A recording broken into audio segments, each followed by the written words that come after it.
Hojik noy na pulliba mi sesu han nagi Thai nagi Greater Nagaland PO na ko Manipur kai na ba hot na ba mi ne ba ma sesu ko. Hello, welcome back once again. Ay ngasi su video macam tang sim saja. Mai tilon da ko. Mai tilon da video macam tang sim saja. Ado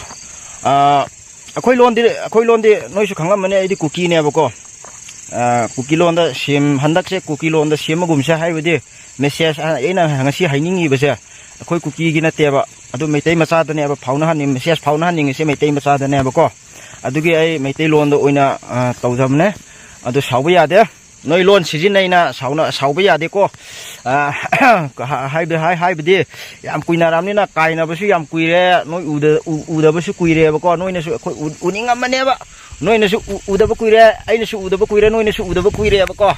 hanagi tinnaringai matam jodi amarom dadi yam nungai mane ba ko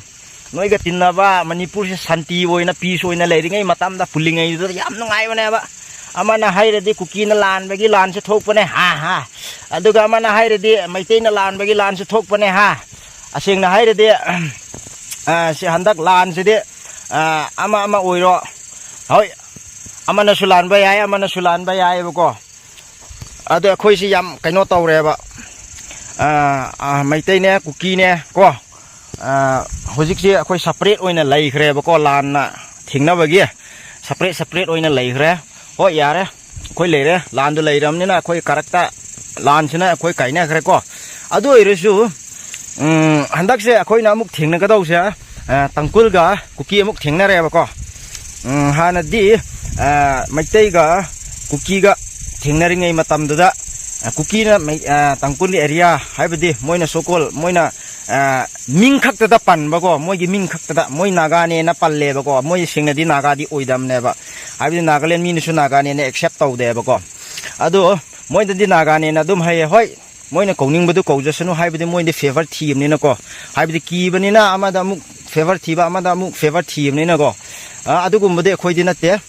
adui matam da maitei ga cookie yam kanna khanari ngai sida noi na su area chatpa yaba ma phai loi chatpa yae ba ko hojik ti noi su chatpa yai haibadi noi na machin manau oiram ni na ko noi machin manau oiram ni noi chatning ma du chatpa yai hoi akhoi da khara di wai ba ko wai hai ra de maitei area da chatpa ya de tangkul area moi panba jaga da akhoi chatpa ya dre ba hojik ti ko sing na hai ra de hoi yadrasu kai bi de aduga ai ngasi haijaning abise maitei da haijaning se kaim tanatte noina si tangkun se machin macha khoi machin manau ne na matiang pange ba noina ko matiang yam kanna pange ba sing na haire de noi punsil le khoi machin manau ne kaina ba yaroi na Imphal da su rally chatna re adu kadai da no moi rally chatpa adu protest tawbugum ba noina su adum yawbi e ba ko hoi yaw horo noi na matiang pangminaro noi machin manau oibani na ko pangnaro haibdi singna hairdi machin manau haibisi de kaiba yaroi ne adu leiminna ga dau ne haibdi noi imung ama ta oibni na noi kaiba yaroi pulap leiminaro kaibi de adu aina hainingi sina ai video macha amitang thanam ge ba ko horen kon na ko noi machin manau oiram ni na leiminaro Imphal manungda aina haijaning se horen last ta ko hojik te hoi cookie ga tangkun ga khatnam ne hojik se singnai de cookie ga tangkun se khatnam ne hana de maitei ga cookie khatnam ni na hoi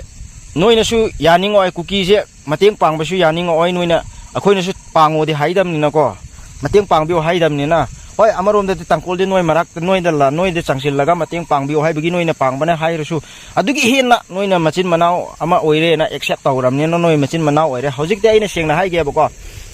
imung ama oirasu aduga icha oirasu kana oirasu hojikan de imung ama da lupa chamanga phawbe du su khatna ba yam ne noi khango ba ko lupa chamanga na su khat ba ya lupa tara du su khatna ba yam ne ba ko aduma di khango ba haibde moi su noi na machin manau ne da lotion la su lon su phawna de kana na su ya ning oi ba haibde hoi meitei lon da loi phawnai meitei lon du da phawna re yare noi na phawna ge haiba matam da kari lon da phawna no moi lon su noi na su khang ba su na te ha moina kabak mai ti lon do dum khangbagi noi phauna bo wa ne hoi phauna ro machin manau oire aduga aina ngasi noi da haining e sina hoi accept to ro cookie se tan thok se noina haijari ba yam kanna haijari ba cookie se kaino ne refugee ne Burma da gi adu ne ada ne kadai dai gel noina ya adugum badu yam haye ba aduga Manipur de cookie se tan thok na ba yam kanna plan tawe ba noi ni punjil la ko hai tawo ba yae ba ko hai bade machin manau hai bisi pul la ga ya ba kai kari to ga ya bra kamai to ga ya bra du no plan du sem ho ro ba semo ba ko kaim te khan bi de ko cookie se handak te lan ani lei re ba mai tai lan ne aduga tangkul lan ne ba ko lan ani mak se cookie na thengna ga dau ne ba adu oire su cookie na cookie hai ba mi se hojik phau ba da khoi gi imit phau ba se bling tau dre ba ko leng dre ba ma ye cookie gi saktam da cookie gi mik ta ki ba natraga adugum ba du leitri ba hojik phau ba da lan ani thekna su ko adu noi de no aina haini ring se hoi noi pulle noi leimin na ro phan manung da ngai na leimin ro last ko sine point aina haining se last ko maitai se dosa ta ga ne ba maitai se dosa ta ga ne ba ko noi hujik noi na lori ba tangkun su seng na hai de noi na imung mane na loi na lausal la amni na ko na moi na imung ma oi su na naw nu pa yum pan ba da ma pan ba da ma gi pan phom yum phom pi dro pi mane ba ko yum phom pi ba ma gi lei phom pi bra na yam ba gi oi bra kana gi oi da du yum phom pi dro last de noi na tali ba mi sin na noi na mat noi gi mateng pang ho ne ba han na dro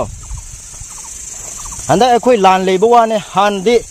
Manipur se kai ba gi phom lai ba ne ba Manipur se seng na hai de cookie na kaya rak mateng pang bi bro NSCM IM gi leader muiwa ma Nagaland de gi lak pa matam da chahi budi kaw khre ba ko am han oidri bani na adugi matam da yam angang oidri ba ko adugi matam da muiwa na hairi se ai Manipur hek la ga ai na khung da net pa jaga ma pham natraga ai na khung ba net pa ma pham jaga loi ga Greater Nagaland oi ga daw ne mana haidra hai bane kari chahi budi ai kaw khre ba adu matam chahi du kaw re ba ina adui matam da kana na mateng pang bi sing na hai re de ha adui matam da cookie ne mateng pang bi bu ayam ba da cookie ne kai na noi na ba akhoi na kaino phau ba da sanapati ne mau ne ka kai da no asli pa ga muiwa chang ba ya roi du tau ba ya roi tauraga cookie ma sana matem yam pang bi ne ba Manipur se kai ba ya roi na cookie ma sana le pa ga noi gi damak ta le pa ga frontline da leibo ne ba aduga last noi na lan se tau sala ga cookie marak ta ko cookie da lan tau sala ga hojik noi na tala ni na Manipur de kai ba tam ne sing na hai re de akoi su kai han ning de noi na samak na kai han mane sing na hai re de akoi lan su tau ning de sing na hai re de akoi na separate administration ni ba su na te ba ko noi na pizza ba wa ne ba hai bi de ha akoi na separate administration se ni ba na te noi na cookie du tala ba ne refugee ne adu ne ada ne noi na hai re ba ko noi na hai ra ga hekta ya ga do pot na te ba do adu noi na cookie se tala ba ne na adu na noi na tala ba na cookie ga khoi se leimin na ba ya ra roi na noi na tala ba ne na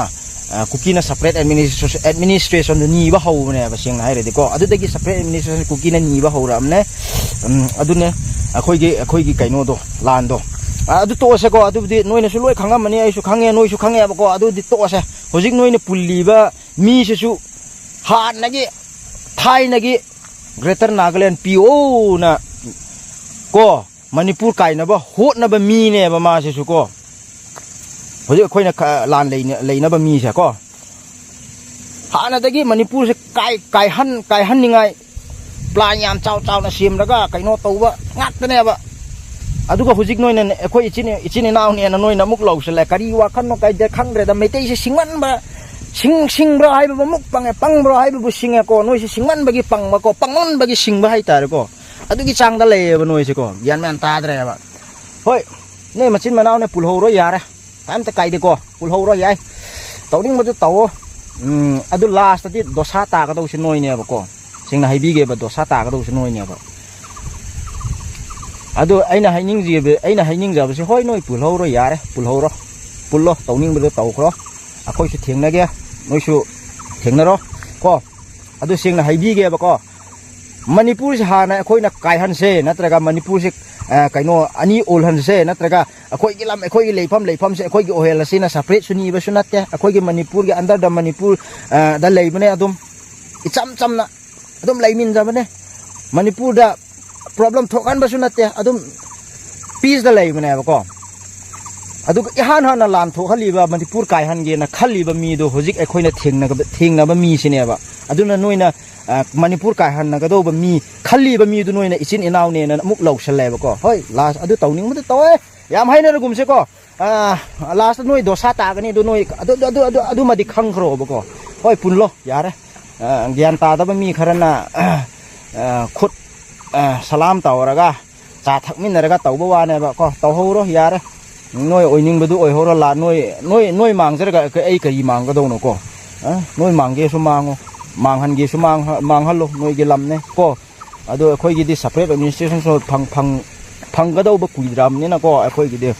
มารวมดีน้อยกิมณิปุรน้อยกิอตบปะไปโน่ตัว